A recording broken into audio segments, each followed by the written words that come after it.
Hey everyone, welcome back to my channel. This is Ben Morales, your personal financial coach, and today I want to get right into answering this question that I've been getting recently, and is what makes velocity banking so effective? And I thought that was a great question that I was asked. So I'm going to talk about what makes this strategy so powerful. And what I want to do is just draw a quick picture so that you get an understanding of what's really happening when you're moving money and trying to pay off debt in your finances. We're just going to use this income that's already there. 5,186 is an example. Okay. So what I've done is I've looked at the average debt in the United States, and this is probably not too far fetched from where you might find yourself today. Mortgage debt right now, the average is about $252,000. Vehicle loans are at $24,000, and credit cards are at $6,000. Those are the averages for the three main debts that we carry. All of those have gone up since COVID. No surprise there, especially these last couple of years. Now, with the strategy, you're not focused on what the bank wants you to focus at. When you go into the bank, what they want you to look at and focus on when you get that type of loan is just the rate based off of the payment for the amount of time that you're going to do that particular loan. They say, hey, you got this very low rate on this mortgage loan. You got a 4.5, you got a 5%, and you could maintain that rate for 30 years. You're only going to have a payment of $1,500. That may be true up front, right? But what they're really not telling you about all the back interest that you're being charged on top of that, right? So it's not the most effective rate. And so let's dive into what makes this velocity banking strategy something that is so effective. And really all it has to do with is cash flow. So let's take a pause and look how traditionally they want us, and they have trained us, and they have prepared us to run our finances. And I'm going to draw a box here, and we're going to say that that box is the bank.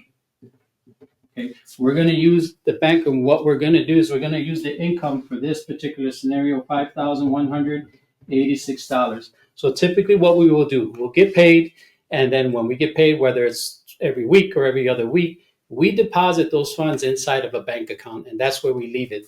And let's say that these are the actual dollar amounts of the payments that we have to make every single month throughout the course of the month. So $1,500 to the mortgage, $500 is going to the vehicle loan, and then a $200 credit card payment is being made on a monthly basis. So again, we get accustomed to, okay, these bills are bills I only have to make once a month. So what will we do? That means that when we get deposited our income, which is what really is cash flow, it just stays there. It stays there, and we leave it there until we have to pay the bills.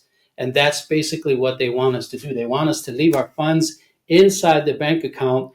Meanwhile, these bills are just being sitting there, and knowing that they know that we're only going to pay them one time a month, right? And so they're going to maximize the opportunity to gain interest costs from that. And that's how banks and lenders make money. Well, velocity banking, what this does is speeds up the cash flow. So here's a prime example of one of the four major debt tools that are available in terms of a debt tool to use velocity banking, and that's a personal line of credit. So if you did your work now, you could see there's personal lines of credit, some credit unions right now that are out, and we're going to say that that personal line of credit has a 9.25. So remember, all these different type of loans they have a different credit rate to it. And they're only teaching us, okay, don't worry about the cost on the back end. Just look at the low cost right now. Look at the low interest rate. Look at the low interest rate for the car, and just focus on the payment. You want to get into a car for a certain payment, we'll take care of you, sir. Don't worry about that. So with this personal line of credit, 9.25 is the payment. But what we do is we leverage a personal line of credit with a limit. The limit is going to be $20,000. And that's where the velocity banking strategy kicks in and speeds up the process for you. Because what it'll do essentially, now you can take this $6,000, right? And instead of having cash flow, right, some part of this expense, $4,375, was the $200 every month that was going toward a credit card. But now, if you move that into this line of credit that has a limit of 6,000, what happens to this cash flow? This cash flow now goes to your new cash flow amount, which is 810, plus an additional 200, which gives you 10.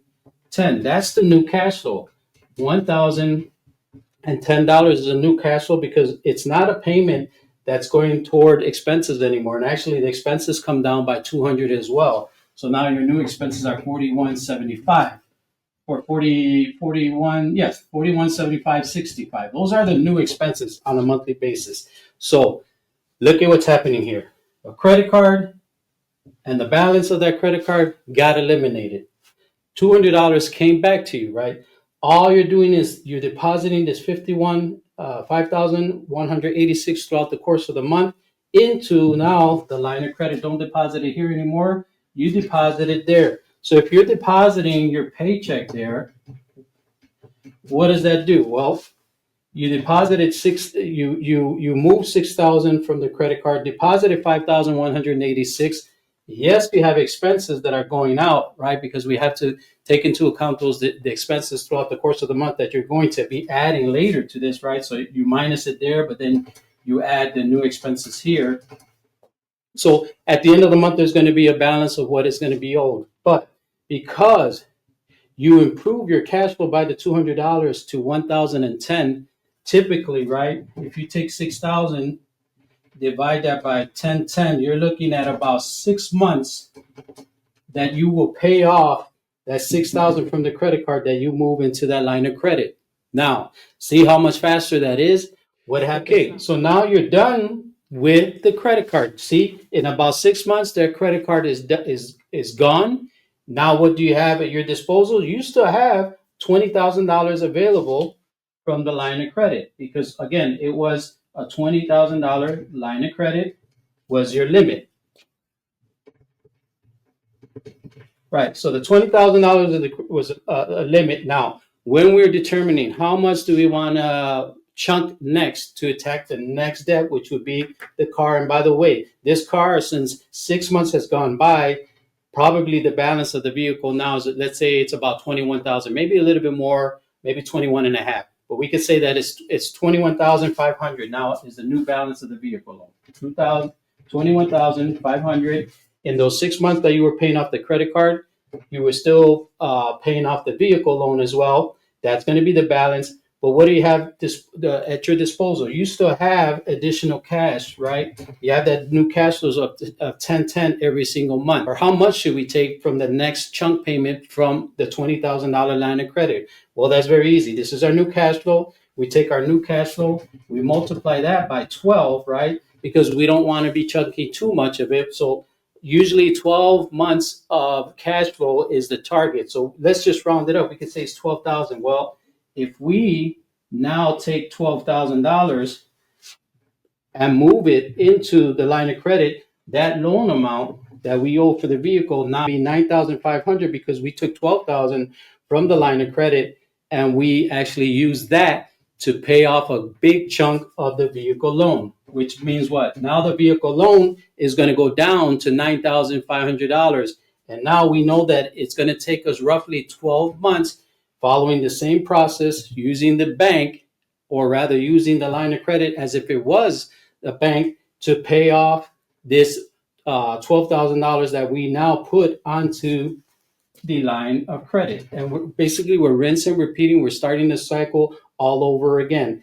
In that same time frame, this $9,500, we will have made 12 additional payments of $500 as well. So you're going to be talking at the additional 6,000 in that 12-month period that's going to be deducted from the car loan, which is going to make it in about 12 months. The balance at that 12-month period is going to be roughly about $3,500, which by that time, it will only take us another 3 months to completely pay off the balance of the vehicle. So we got 3 months, 12 months and 3. So that's additional 15 months to pay off the balance of the vehicle. It took us 6 months to pay off the credit card. And now look at what happens. In the next 15 months, that 24,000 is out of the way. And then what happens?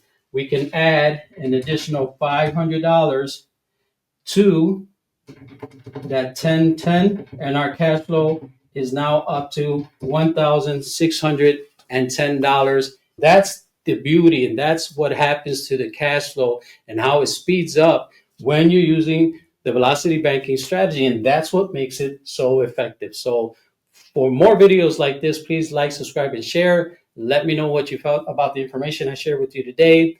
I know things seem like they may be confusing, but it's really not. It's repositioning your money, where you're leaving it from leaving it in the bank, putting it into some type of line of credit, which serves you as a debt tool, and it'll help you speed up the process of paying out debt. So look forward to seeing you again in the next video. Thanks for tuning in today. And until then, take care and God bless.